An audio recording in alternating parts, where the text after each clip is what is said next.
Are people who talk to their dogs wasting their time? Can dogs learn only a few words? Can they comprehend full stories? Or is it just the sound of their person's voice that causes the tails to wag? A recent study published in the Journal of Frontiers in Neuroscience, researchers came to the conclusion that dogs try extra hard to understand unfamiliar words that their owner is saying. From this, we can safely say if your dog doesn't understand you, he or she wishes he or she could. Laura Vorreyer is the author of the book called The Pet Sitter's Tale. She's a long-time professional pet sitter to the stars, and today she's here to weigh in on her thoughts about the study.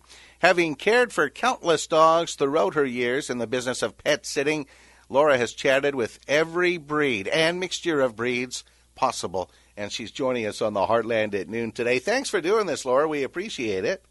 Thanks for having me on. Happy to be here. When did the book come out? The book just came out late last year, so almost a year now it's been out. And it's getting good reviews. It's doing well. It's getting good reviews. People like to read about pets. They like to read about dogs. And, if you don't like to read, it's got some pictures in there, too. And you're sharing your expertise. You become an expert in talking with dogs.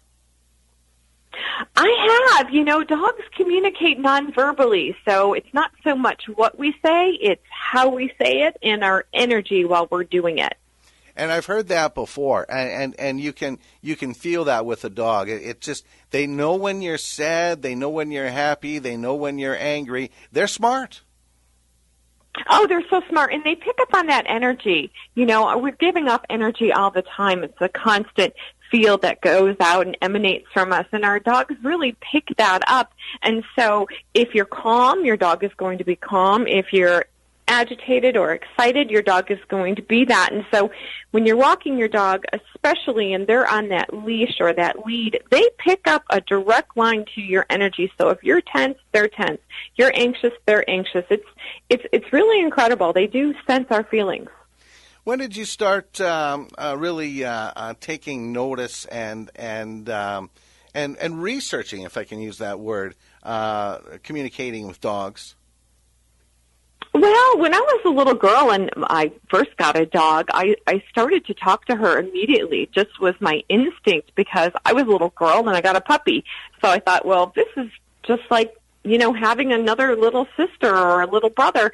It's a baby dog, and I'm going to talk to it just like I would a baby. So I think it started when I was a young girl growing up in Chicago, and I got my first dog, a black Labrador retriever named Ginger, and I just talked to her all the time, practically talked her ear off.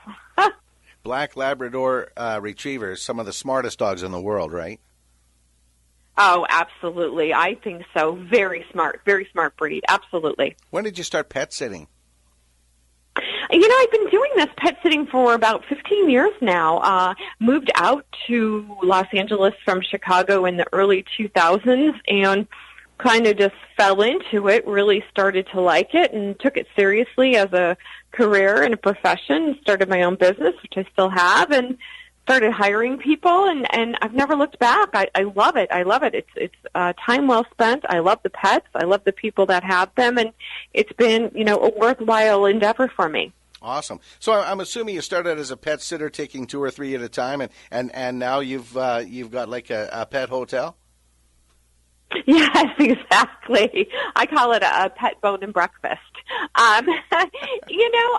So I do boarding at my house, and we do overnight stays in other people's homes, and we do any sort of hybrid. We could either stay over or do visits or a combination of both. Whatever people need, we kind of try and accommodate them. I do, visits to the vets, visits to the groomers, pick up and drop off at airports. However we can help, if we can do it, we'll try and make it work for the dogs and for the clients too. You have to be flexible nowadays, don't you? Well, you can't say no. I mean, that's kind of the golden rule. Every time you say no, you give someone else a chance to say yes, and then there goes your client. So, right, exactly. How important is talking to your dog?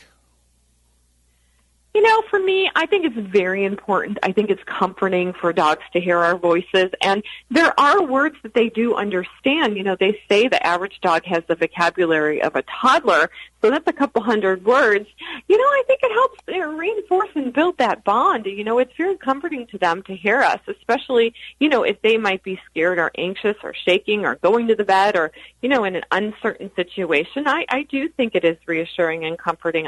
I'd say it's very important. We already talked about our tone and how dogs seem to understand if we're angry or if we're sad. Do you think they understand specific words, though? Absolutely. Absolutely. They know specific words. Absolutely. So when I start the phrase, do you, to my dog Dexter, as soon as I say do you, his ears go up because he's trying to anticipate, and am I going to say, do you want to go for a walk? Do you want to have a treat? So his ears go up right away. He's definitely listening. He knows I'm addressing him, and it's something that's going to be happening for him.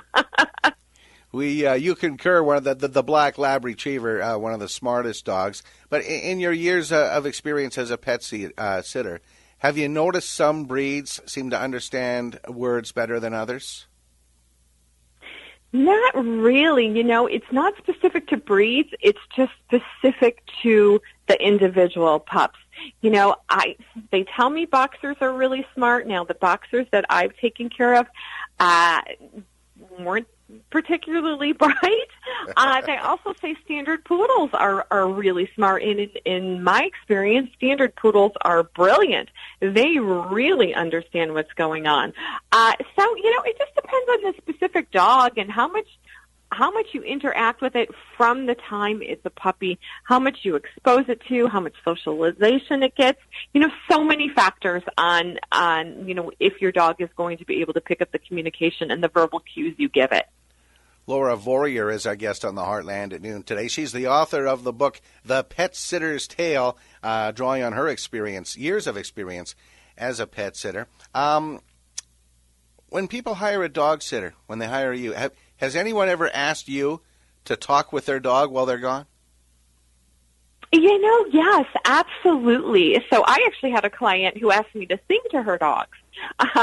She thought that singing to the dogs was going to aid their digestion while they were eating their breakfast and dinner, and she asked me to sing to them. So, people do. People do. And if you're hiring a pet sitter, if they don't interact with your dog and try to build a rapport with your pets, then maybe that's not the right pet sitter, because I think the inclination is to naturally say hello to the dog and how cute the dog is and to pet the dog. And that seems like it would be a pet sitter's instinct to me. I don't think you have to talk to your dog just to talk to your dog, even though I find myself having an editorial with Dexter, in the morning. I say, morning, and let's go outside, all those kind of stuff. But I don't think an ongoing dialogue is necessary. Otherwise, it just becomes noise to them. But I do think it is important to, talk to your dog in a soothing voice and, keep them company as much as they keep you company.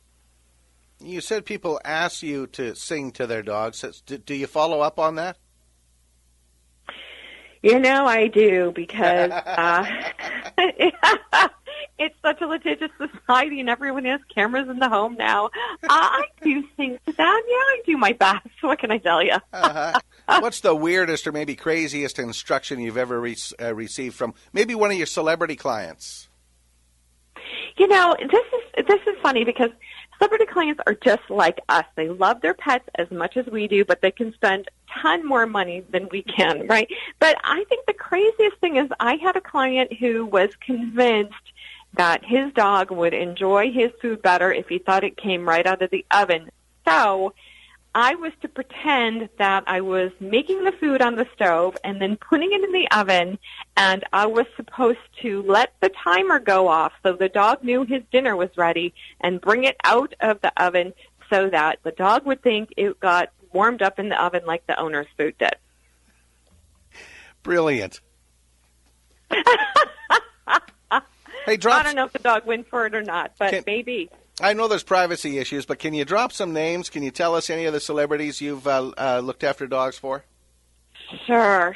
So probably the biggest is the rapper Dr. Dre. He was probably the best well-known celebrity. And then I have, Paula Poundstone and Jim Carrey, some pretty big names. And then people who are, maybe not as well-known, but also celebrities in their own right, especially out in Hollywood.